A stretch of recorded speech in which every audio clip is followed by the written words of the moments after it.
Welcome to By Seat and By Saddle, seeing North America by car and by motorcycle. After our retirement in 2011, my wife Sue and I made a number of road trips around North America, taking pictures of what we saw and recording what we did. Thinking our experiences might be useful to others planning similar road trips, we decided to preserve and share our travel diaries.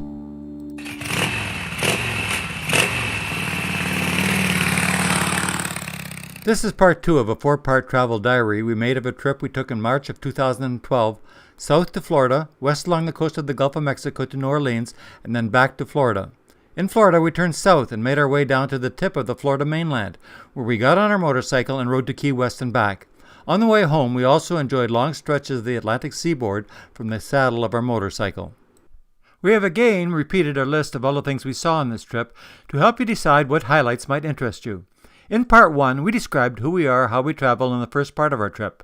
Part 1 ended with our visit to the National Museum of Naval Aviation in Pensacola, Florida. This is Part 2. So come on and continue this trip with us. We will again take you along with words and photographs. It's always a pleasure to share them with you. Remember, you can stop the video at any time for a closer look at any photograph. Part 2 begins at another interesting place in Pensacola, Fort Barrancas. Fort Barrancas sits on top of a strategic bluff overlooking Pensacola Bay. Battles over this site have been fought for more than 2 centuries by Spanish, Indigenous, French, British, Confederate, and Union forces.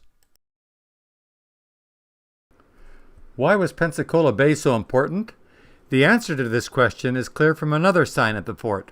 Basically, the location of the bay was perfect for the defense of New World trade, which aside from fighting one another was a real interest for European powers at that time. The surviving structure of Fort Barrancas was built in 1844 and has brick walls 4 feet thick and 20 feet high. Cannons are a dominant theme at the fort.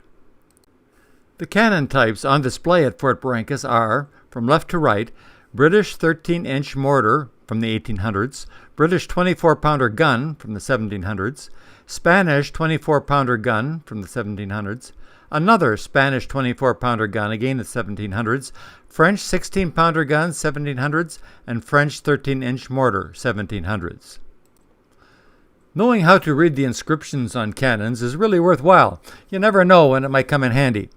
The little arrow pointing towards the muzzle is the so-called broad arrow and indicates that the gun was the property of the British monarch. The numbers 19-2-26 are the weight of the cannon in the old British imperial system of hundredweights, quarter hundredweights, and pounds.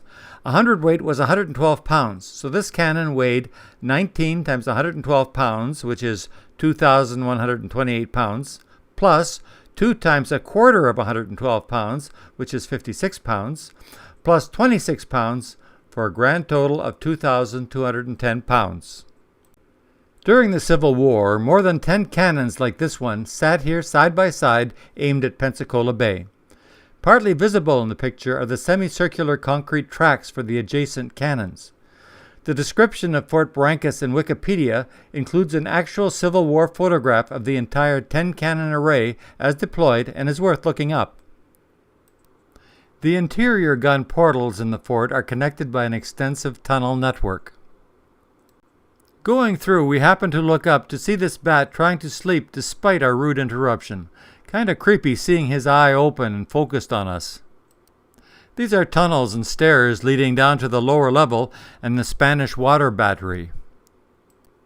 Spanish water battery projectiles travel at water level, skip on the water surface, and slam into the ship's hulls at the waterline.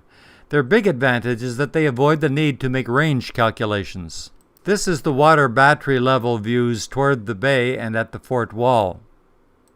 Before leaving Pensacola, we enjoyed an early supper at McGuire's Irish Pub. $1 tips tacked to the ceiling, ostensibly from patrons around the world, reportedly $2,500, are a fun legend at McGuire's. Oh, for the days when $1 was a reasonable tip. McGuire's hilarious sense of humor.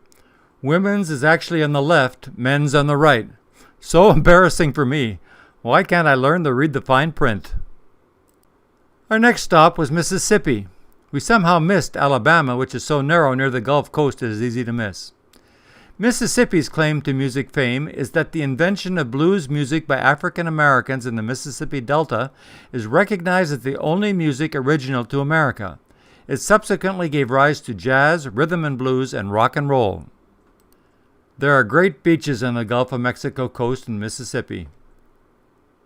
The next stop was Louisiana, and specifically New Orleans. New Orleans is a place of real old-world charm with its street music, carriages, and riverboats.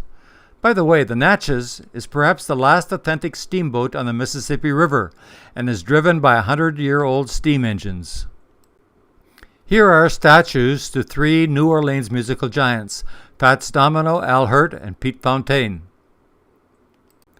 Houses in the French Quarter also have a special kind of charm.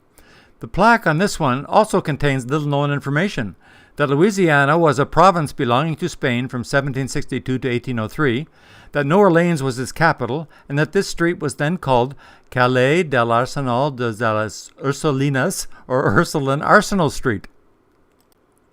This is a charming little parquet with an old-world-style fountain. Although our visit in the middle of March was well past the official 2011 Mardi Gras date of February 21st, we were reminded everywhere that Mardi Gras is more a season than a day, with celebrations lasting weeks. Another famous New Orleans tradition is having a café au lait et beignet, coffee with milk and donuts, at the Café du Monde, Cafe of the World, in the French Quarter. The Café du Monde was established in 1862 and has apparently changed little since doing business in the Civil War. Here is some street activity that's fun to watch. We got a small glimpse of Fats Domino's house through our tour bus window. We saw mansions for the wealthy, more modest homes for the less wealthy. Anyone who has seen the movie Double Jeopardy will never forget the terrifying scene in which Ashley Judd is locked in a coffin in New Orleans' Lafayette Cemetery No. 1. We visited the St. Louis Cemetery No. 3 from 1854, which is 5 miles from Lafayette No. 1, but quite similar. These are the aisles and alleys of the tombs. This is a typical tomb in St. Louis Cemetery No. 3. The evidence of land below water levels and the arrays of gigantic pumps that battled flooding during Hurricane Katrina were stark reminders of the Katrina tragedy. After New Orleans, we turned around and headed back east towards Florida.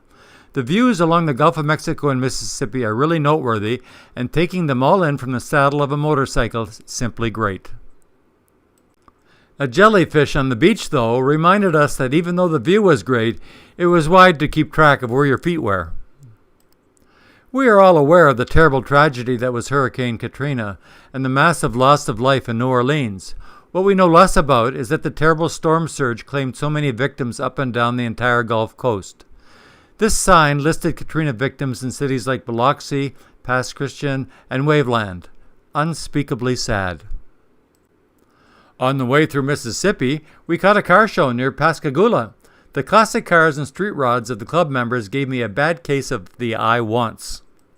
I really do need to look into getting a bigger garage.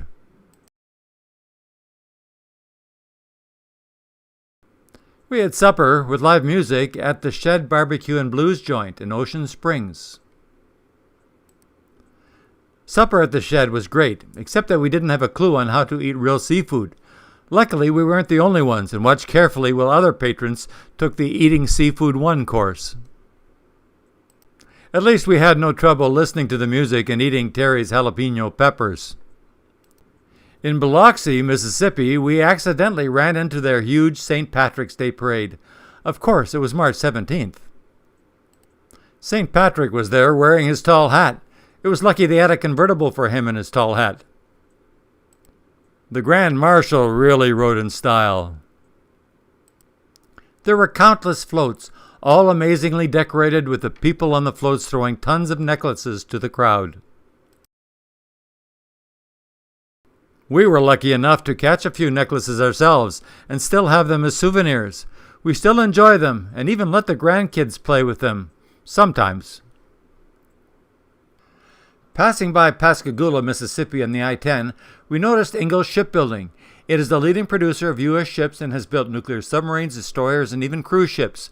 The photo shows the large number of cranes used in shipbuilding, including the giant yellow Goliath-class heavy-lift gantry crane. It is thought to be one of the world's largest at 325 feet tall, 411 feet wide, and 660-ton capacity. Still traveling eastwards, we made sure we didn't miss Alabama this time. We got off the I-10 to have a better look at small-town Alabama. We saw these anchored shrimp boats in Bayou La Batre, which is billed as the seafood capital of Alabama. The town is said to have indirect connections to the movie Forrest Gump and a sequel of the movie Pirates of the Caribbean. On Sunday afternoon, March 18th, the weather was perfect, and we decided to ride our motorcycle over to Dauphin Island, which is in the mouth of Mobile Bay, and then take the ferry across to Fort Morgan and Gulf Shores. Waiting for the ferry, we took a couple of pictures showing some oil derricks, which are ubiquitous in Alabama waters, and even a very bold heron. The ferry was packed with cars, pickups, and motorcycles. If you look carefully, the Mobile Bay Causeway is just faintly visible on the horizon behind me. It was a great way to spend a sunny Sunday afternoon. On the ferry, we met two young German couples riding brand new Harley Davidson motorcycles. They seemed to be having the time of their lives, and we had a great chat with them. They were employees of the new Tyson Krupp steel rolling plant in Calvert, Alabama. Unfortunately, that plant was apparently sold in 2014, and all are probably now back in Germany. We followed the German couples off the ferry on our motorcycle, and then spent some time checking out rental properties along the waterfront in Gulf Shores. Gulf Shores featured some really lovely beachfront vacation houses, hotels, and restaurants. The Hangout restaurant website advertises live music, shows, a variety of kids' amusements, and retail shopping. So, we have reached the end of Part 2. In Part 3, we continue making our way eastwards back to Florida, where we turn south and drive to the tip of the Florida mainland. There, we climb on our motorcycle and ride down through the Florida Keys on US 1, the famous overseas highway, which has been dubbed the highway that goes to sea. We explore Key West a bit before turning around and riding back north to Key Largo.